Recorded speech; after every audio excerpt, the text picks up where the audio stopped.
అసలు రాజ్యాంగంలో ఈ 50% మించి రిజర్వేషన్స్ ఇవ్వచ్చు ఇవ్వద్దు అన్న మౌలికమైన అంశం ఏమైనా పొందుపరచబడి ఉన్నదా ఈ రిజర్వేషన్ల మీద?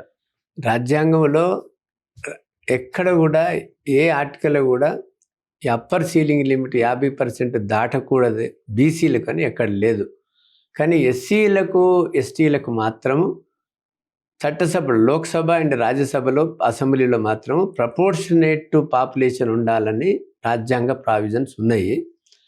ఇప్పుడు చట్టసభలోనే ఉన్నప్పుడు ఇక్కడ ఎందుకు వేయకూడదని ఈ విద్యా ఉద్యోగాల్లో కూడా ఇస్తూ ఉన్నారు. కానీ లోకల్ బాడీస్లో వాళ్ళకు కూడా లేకుండే విచిత్రంగా.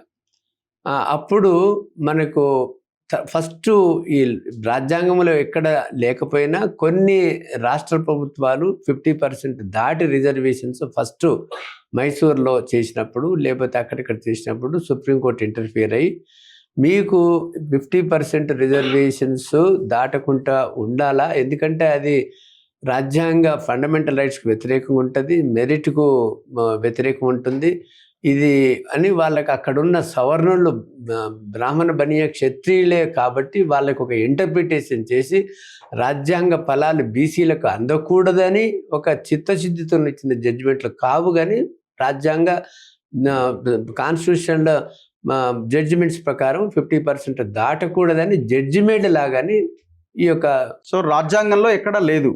రాజ్యాంగం కేవలం జనాభా ప్రాతిపదికన ఎస్సీ ఎస్టీలకు రిజర్వేషన్స్ కల్పించవచ్చు అని మాత్రమే చెప్పింది. బీసీ రిజర్వేషన్ల మీద ఎక్కడ లేదు. రాజ్యాంగంలో ఉందా? ఇవ్వాలని కూడా ఎక్కడ లేదు. ఎక్కడ బీసీ రిజర్వేషన్స్ లో